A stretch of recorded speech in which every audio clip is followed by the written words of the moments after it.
Hi everyone, welcome back on YouTube channel SLD educational academy. आप सभी को एक बार फिर से इस YouTube channel SLD educational academy पर स्वागत है। तो चलिए हम लोग लेक्चर को आगे की ओर कंटिन्यू करते हैं। प्रीवियस लेक्चर की अगर बात करें दोस्तों, तो उसमें हम लोग रासायनिक अभिक्रिया के बारे में देखे थे। उसके बाद हम लोग देखे थे कि कोई भी जो है वो अभिक्रिया जब होता है तो उसमें जो है अभिकारक क्या होता है, उत्पाद क्या होता है, इन सब चीज़ों के बारे में हम लोग ने प्रीवियस लेक्चर में डिस्कस कर चुके हैं। आज हम लोग जो है वो इस लेक्चर में रासायनिक समीकरण के बारे में देखेंगे। उसके बाद हम लोग देखेंगे कि जो है रासायनिक अभिक्रिया जो है उसको संतुलित करना क्यों आवश्यकता पड़ा। ठीक है, रासायनिक अभिक्रिया को जो है वो संतुलित करना क्यों आवश्यकता पड़ता है। ठीक है, तो इन सभी चीज़ों के बारे में हम लोग डिस्कस करेंगे इस वीडियो में। ठीक है, तो चलिए हम लोग वीडियो के आगे की ओर बढ़ाते हैं। उससे पहले आप लोग से एक रिक्वेस्ट है कि अगर आप लोग चैनल पे नए होंगे तो चैनल को सब्सक्राइब कर लें और बेल आइकन को प्रेस कर लें, ताकि जो है वो आप लोग के पास सबसे पहले वीडियो पहुंचे। ठीक है, और आप लोग जो है एक भी वीडियो को मिस ना करें। ठीक है, तो चलिए हम लोग रासायनिक समीकरण को देखते हैं। रासायनिक समीकरण, रासायनिक अभिक्रिया को रासायनिक समीकरण के द्वारा निरूपित किया जाता है। यानी कि जो भी रासायनिक अभिक्रिया होता है उस अभिक्रिया को रासायनिक समीकरण के द्वारा जो है एक निरूपित किया जाता है। यानी कि इस बात से हमें ये पता चला कि जो है वो रासायनिक समीकरण होता क्या है। रासायनिक समीकरण होता ये है कि जो है वो रासायनिक अभिक्रिया, जो भी रासायनिक अभिक्रिया होता है उसको रासायनिक समीकरण के द्वारा जो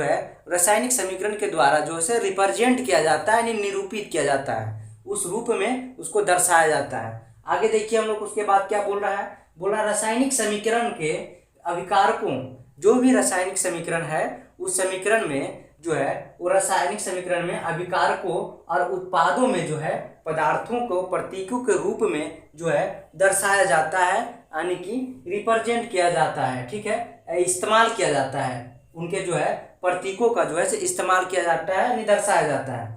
ठीक है, उसके बाद बोल रहा है पदार्थ के साथ साथ उनकी भौतिक अवस्थाओं को भी दर्शाया जाता है।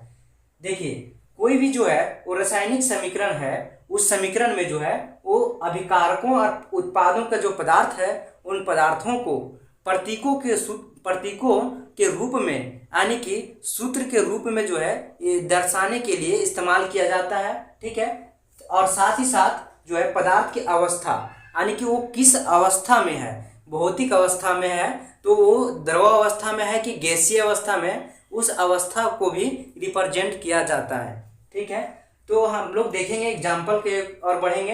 एग्जाम्पल को देखिए, जैसे मैग्नीशियम जो है ऑक्सीजन से जब अभिक्रिया किया तो मैग्नीशियम ऑक्साइड का निर्माण किया। तो देखिए मैग्नीशियम को अगर Mg के रूप में, यानी कि पदार्थ के सूत्र के रूप में ही एक इसका प्रतीक रूप है क्या, Mg, तो मैग्नीशियम को Mg के रूप में लिखें। ठीक है, ऑक्सीजन को O2, हम लोग को पता है ऑक्सीजन के साथ जो है हमेशा जो है वो दो अणु उसमें मिला रहता है, तो जाके ऑक्सीजन का फॉर्मेशन होता है। तो इस प्रकार से जो है O2 जब मिलेगा तब ऑक्सीजन बनेगा। तो देखिए इसका मैग्नीशियम का जो है वो प्रतीक हो जाएगा Mg और ऑक्सीजन का जो प्रतीक हो जाएगा O2। ठीक है, तो दोनों मिलके मैग्नीशियम ऑक्साइड का निर्माण करेगा। इस प्रकार से देखिए यहाँ पे मैग्नीशियम जो है एक सॉलिड अवस्था में है, तो इसको हम लोग S से रिप्रेजेंट किए, यानी कि जो है वो ठोस है। उसके बाद गैस अवस्था में है, ऑक्सीजन जो है वो गैसीय अवस्था में है, इसको G से हम लोग रिप्रेजेंट किए। साथ ही साथ देखिए जब अब अभिक्रिया हुआ, अभिक्रिया होने के बाद जो है वो मैग्नीशियम ऑक्साइड को प्राप्त किया, और जब मैग्नीशियम ऑक्साइड जो है वो भी एक सॉलिड अवस्था में है। तो इस प्रकार से हम लोग जो है वो रासायनिक समीकरण को देखें। आगे हम लोग देखते हैं कि रासायनिक अभिक्रिया को जो है संतुलित करना क्यों जरूरत पड़ रहा है। ठीक है, किसी भी रासायनिक समीकरण को संतुलित यानी कि बैलेंस करना क्यों आवश्यकता पड़ता है। ठीक है, देखिए उससे पहले हम लोग जानेंगे कि द्रव्यमान जो है वो द्रव्यमान के संरक्षण नियम क्या है। संरक्षण नियम यह कहता है कि किसी भी रासायनिक अभिक्रिया में यानी केमिकल रिएक्शन में जो है ना तो द्रव्यमान जो है वो निर्माण होता है और ना ही विनाश होता है। यानी कि किसी भी रासायनिक अभिक्रिया में जो है वो किसी भी परमाणु का द्रव्यमान जो है वो ना तो ही निर्माण करता है यानी फॉर्मेशन करता है और ना ही विनाश होता है। ठीक है, तो इस बात से हम लोग को निष्कर्षण ये निकलता है कि हम किसी भी अभिक्रिया करा लें, कोई भी अभिक्रिया करा लें, रासायनिक अभिक्रिया, तो उसमें जो है वो परमाणुओं का जो द्रव्यमान है वो विनाश नहीं करेगा और ना ही निर्माण करेगा। तो हम लोग को निष्कर्षण यहाँ से ये निकला कि रासायनिक अभिक्रिया के पहले यानी कि अभिकारक, जो आपका रासायनिक अभिक्रिया के पहले देखिए Mg यानी मैग्नीशियम और ऑक्सीजन जो है अभिकारक है, और यहाँ पे देखिए और उसके बाद बोल रहा है अभिक्रिया के बाद यानी कि उत्पाद, ठीक है, प्रत्येक पदार्थों के परमाणुओं की संख्या जो है वो बराबर होना चाहिए, तभी जाके जो है वो सही जो है रासायनिक समीकरण होता है। देखिए अभिकारक और उत्पाद की अगर परमाणु संख्या जो है, द्रव्यमान संख्या जो है वो बराबर होगा, ठीक है, तो जो है परमाणुओं की जो संख्या होगा वो बराबर होगा, तब जाके जो है वो है जो समीकरण वो सही होगा, ठीक है। तो इस प्रकार से हम लोग ये जो है ये दोनों टॉपिक को हम लोग कंप्लीट किए। अब हम लोग नेक्स्ट वीडियो में जो है आगे की ओर कंप्लीट करेंगे।